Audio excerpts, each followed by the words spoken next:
pagi teman-teman. Sekarang masih cukup pagi, sekitar jam 7. Pagi ini saya udah janjian sama Coach Agui untuk fitness.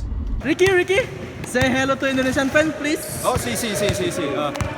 Hello Rando, me voy enamorando, sempre mandelamo, taki rumba. Wow, in Indonesia, please. I don't understand. In Indonesia. In English. Oh, I'm sorry. Hello, I'm Ricky Rubio. Hello Indonesian fan.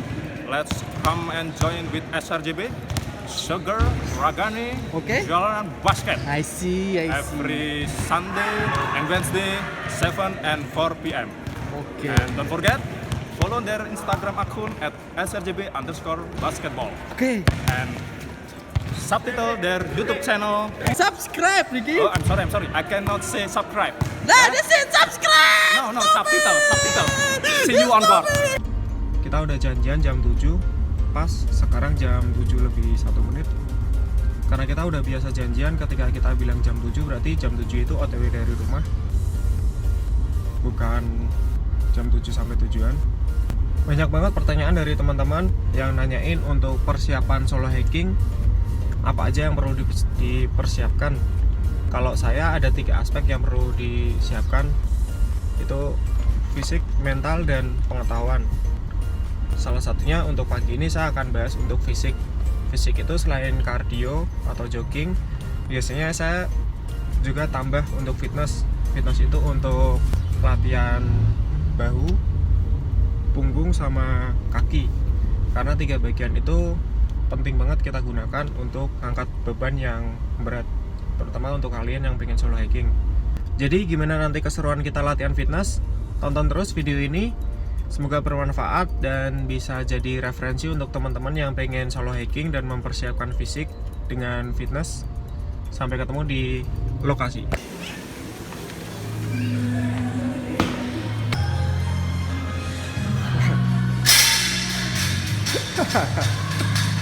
Sorry, telat.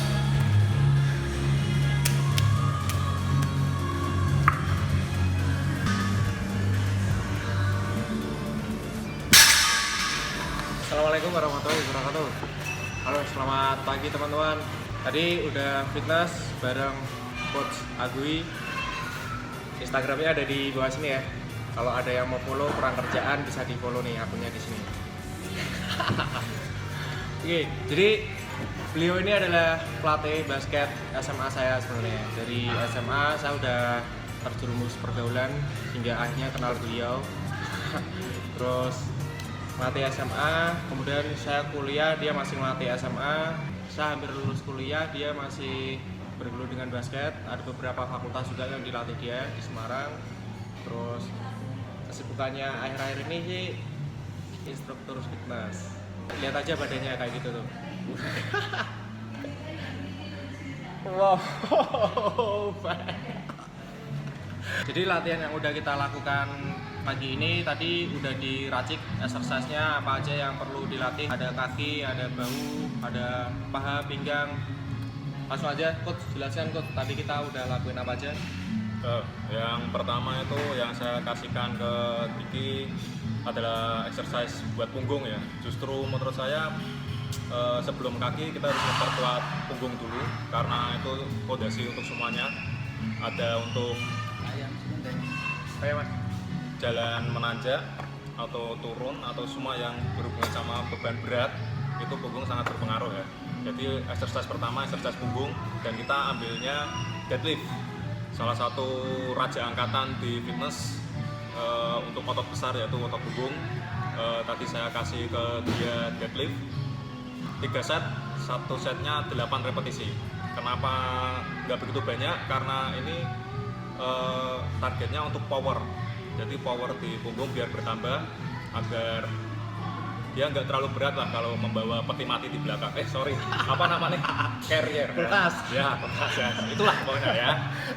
Karena saya tidak begitu menguasai untuk itu ya. Terus setelah punggung baru kita masuk ke kaki.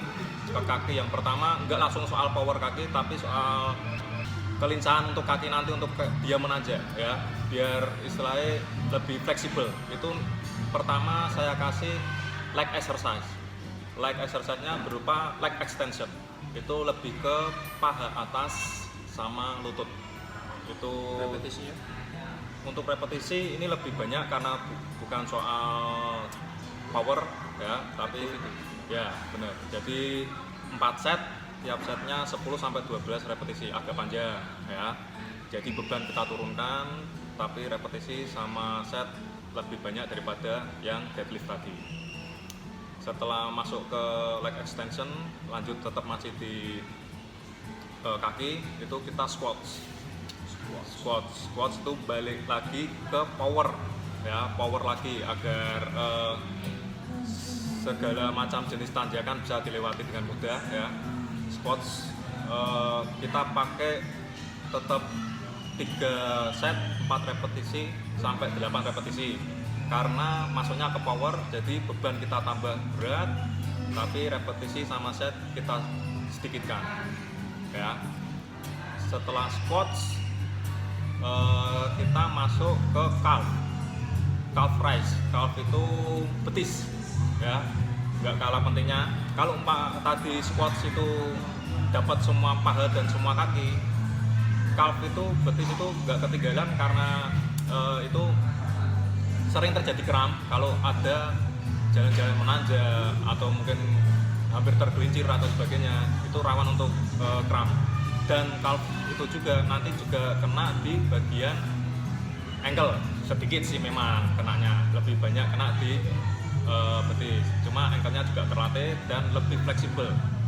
Jadi nanti targetnya itu masuknya bukan power tapi ke fleksibelan kayak yang leg extension tadi. Jadi 4 set 10 sampai 12 repetisi. Jadi fleksibilitasnya bertambah pasti. Rangkaian untuk leg udah semua kalau udah sampai calf tadi. Terus masuk ke upper body. Setelah lower body tadi ada punggung bawah, ada leg, kita masuk ke upper. Biar untuk pembawaan carrier ya, benar ya? Carrier ya, itu lebih ringan ya. Upper body di sini saya ambil overhead press, jadi yang kena bahu ya, ada trapezius, bahu, sedikit kena deltoid, sedikit aja sih. Yang paling penting bahu sama trapezius, itu overhead press karena ini soal beban, jadi kembali lagi ke power. Jadi kita ambil 3 set 8 repetisi. Beban kita optimalkan agar Diki terbiasa untuk mengangkat yang berat seperti ya Ban hidup ya? ban hidup lah ya. Ban Ya. kerjaan. Nah, dan itu loh yang belum ketemu tuh loh. Ya, judo ya. Setelah overhead press masih sekitaran upper body, saya ambil upright masih ke bahu tapi lebih kena trapezius belakang ya. Itu sangat berfungsi buat ketahanan. Lebih banyak juga repetisinya. Lebih banyak karena ini udah nggak power tadi cuma di overhead press. Ini ketahanan kamu nanti waktu mengangkat suatu barang yang lebih berat, upright row. Jadi ada 4 set repetisinya 10 sampai 12. Setelah upright row kita masuk ke shrug, pakai gerakan yang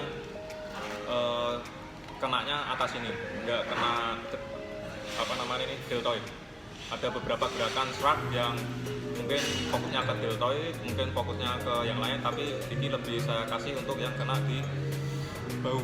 Setelah shrug kita kembali ke lower body untuk penutup ya. Jadi kembali ke punggung bawah, ada hyper extension seperti gerakan sit up tapi ini kayak dibalik ya. Back up lah ya, kayak back up, tapi kita kalau di gym namanya agak keren sedikit, hyper extension ya. Itu kembali ke bukan power tapi ke apa tadi, fleksibilitas ya, ketahanan sama fleksibilitas punggung kamu. Jadi untuk set kita tambah 4 set, untuk repetisi kita tambah juga. Untuk ini bisa sebanyak-banyaknya, tapi Diki tadi melakukan 12 sampai 15 repetisi. Jadi agak banyak biar lebih fleksibel, nggak kayak saya udah tua ya. setelah hyperextension tadi masuk ke, nah ini yang gak kalah penting, kardio, stamina ya. Kita pilih kardio, ada sepeda, kamu bisa lakukan sepeda. Tapi kalau di gym kita ada sepeda, ada treadmill ya. Dua-duanya kita pakai tadi. Untuk sepeda, kardio untuk sepeda, untuk pemula nggak perlu lama-lama sih, mungkin 20-25 menit. Tadi Diki tak kasih 35 menit ya. Terus lanjut langsung istirahat bentar aja, agak usah lama-lama. Langsung lanjut ke treadmill. Pemula ya seperti tadi 20-25. Kalau kamu udah sering solo hiking kayak Diki ya, bisa 45 menit, 1 jam itu bagus ya, karena stamina akan sangat menambah. Ketika semua tadi kamu lakukan exercise, angkat beban kamu lakukan untuk menambah power, menambah ketahanan dan menambah fleksibilitas semua otot-otot besar kamu lakukan yang terakhir yaitu kardio untuk menambah stamina. Jadi itu yang saya kasih ke Diki. Setelah apa semua yang dia curhatkan ke saya, apa yang diperlukan ya untuk naik gunung, saya langsung buat list untuk exercise-nya seperti itu tadi. Lebih mungkin ada yang berpikir kok latihannya loncat-loncat dari punggung, kaki, upper body, balik punggung lagi, terus itu Enggak fokus kaki Ya, dulu, ya. terus punggung dulu, kemudian Benar. bahu dulu. Nah. Enggak diselesaikan, tapi loncat-loncat itu kenapa coach? Mungkin ada yang tanya. itu. Jadi kalau kita di fitness ada beberapa teori latihan, metode latihan istilahnya. Satu, kamu isolation, hanya satu otot besar yang kamu latih, umpamanya dalam satu hari dada semua, variasi dada itu isolation. Nah, saya lebih suka aliran atau metode latihan untuk fitness itu compound exercise, compound movement itu dalam satu hari kamu melatih lebih dari satu otot besar ya. Itu sangat bagus buat pemula-pemula di gym untuk membentuk otot yang sangat cepat ya, meningkatkan berat badan juga. Compound exercise memang sangat berguna, sangat cepat lah efeknya untuk tubuh, sangat cepat. Dan dari apa yang dicurhatkan Diki itu, dia butuh sesuatu yang menambah ketahanan, kekuatan, kecepatan, fleksibilitas untuk naik gunung. Compound exercise itu yang paling tepat untuk dia. Jadi saya makanya kasih compound exercise di latihannya Diki hari ini. Dari penjelasannya, kemudian pola latihannya, kayaknya udah siap ya untuk naik gunung. Gimana coach? Jadi kapan kita naik gunung? Saya? Dah. Terima kasih sangat sekali ya. Ya ini mohon maaf buat yang suka naik gunung. Saya bukan yang membenci, hanya males saja sih naik ya. Kecuali kalau Diki mau membawa saya ke atas tanpa saya usaha keras, tiba-tiba udah di atas, semua masakan udah di situ, saya tinggal mandi, tidak apa-apa. Ya. Oke. Jadi gini teman-teman, ini salah satu teman yang paling unik. Jadi untuk olahraga, untuk segala sesuatu hal yang sehat itu dia lakukan. Tapi untuk sesuatu hal yang menarik seperti naik gunung, dia paling anti banget. Karena ada salah satu yang unik dari dia itu, dia takut kedinginan. Coba lihat, badannya kayak gitu. Percuma tiap hari fitness, kardio tiap hari, terus suplemen tiap hari, tapi ketahanan tubuhnya. Soalnya saya dari dataran rendah, bukan dari dataran tinggi ya. Saya bukan dari Eropa sebenarnya.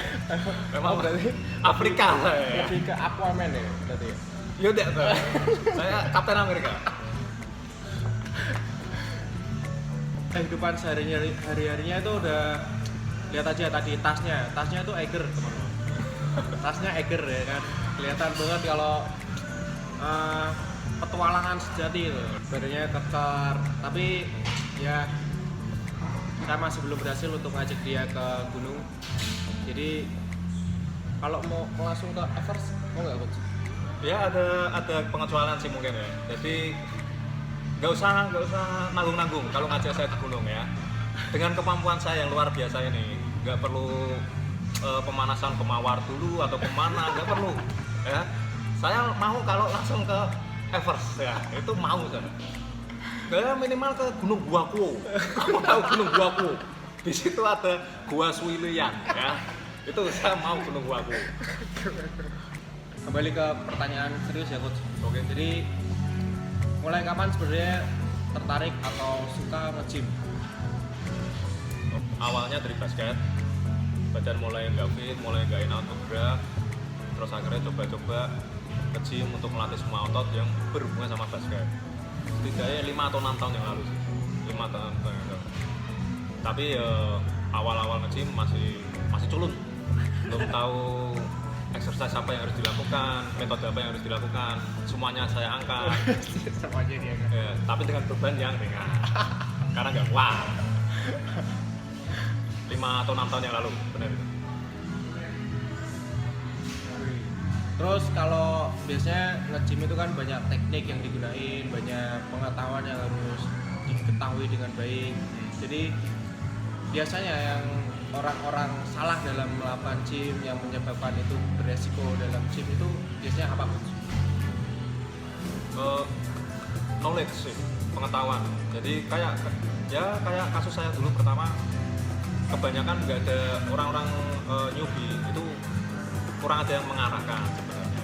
Pertama kurang ada yang mengarahkan, kedua dari dirinya sendiri takut untuk bertanya kepada yang sudah senior. Jadi Gengsi ya masuk gengsi juga.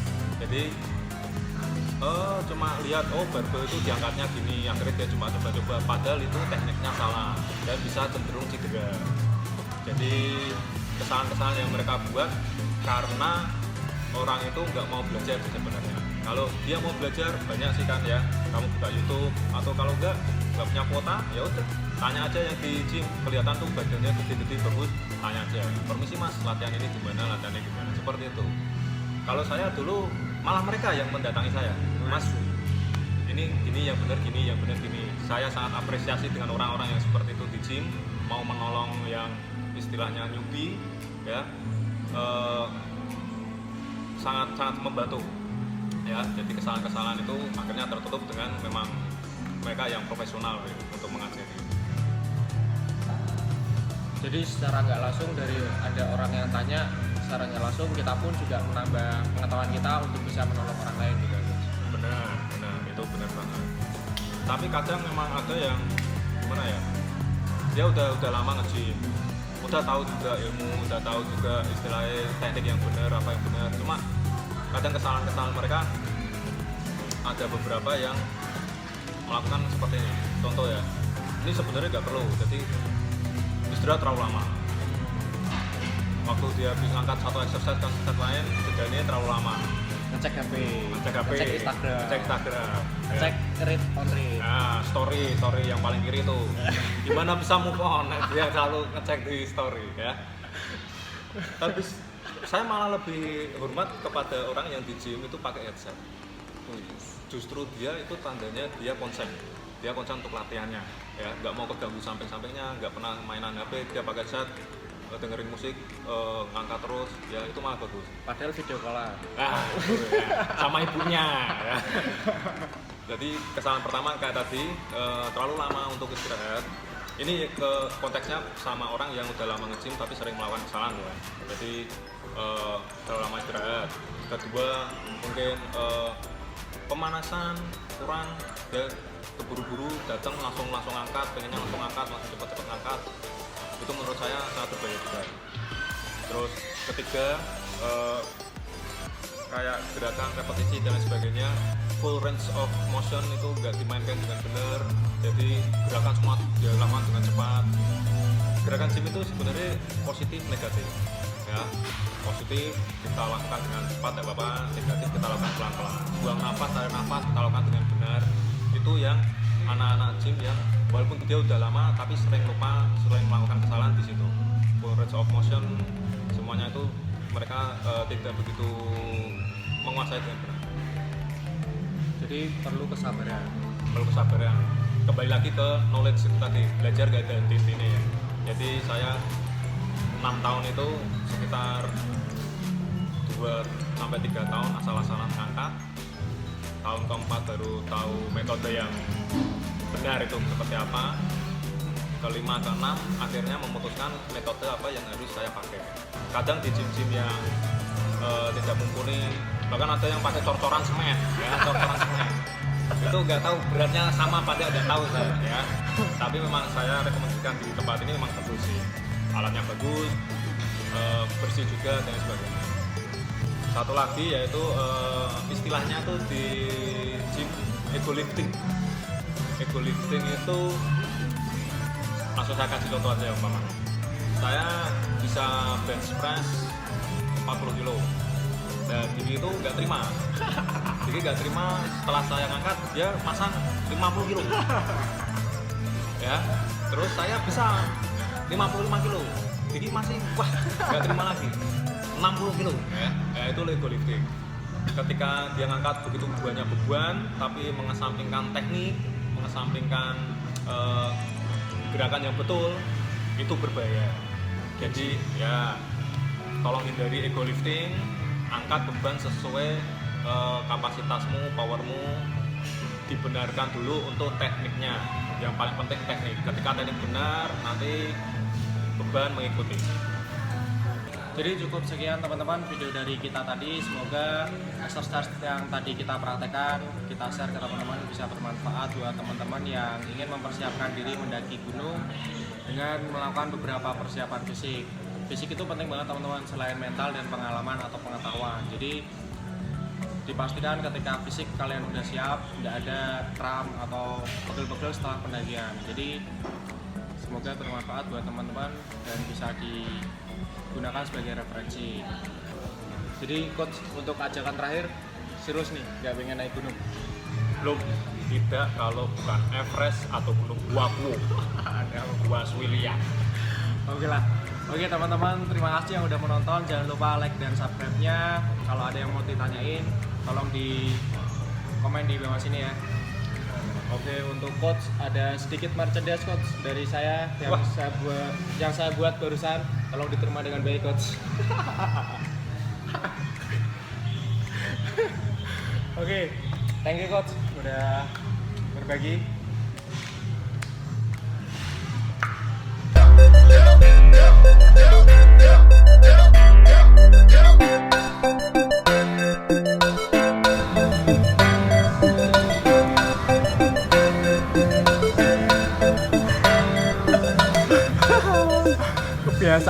Kebiasaan. Power, tambah power.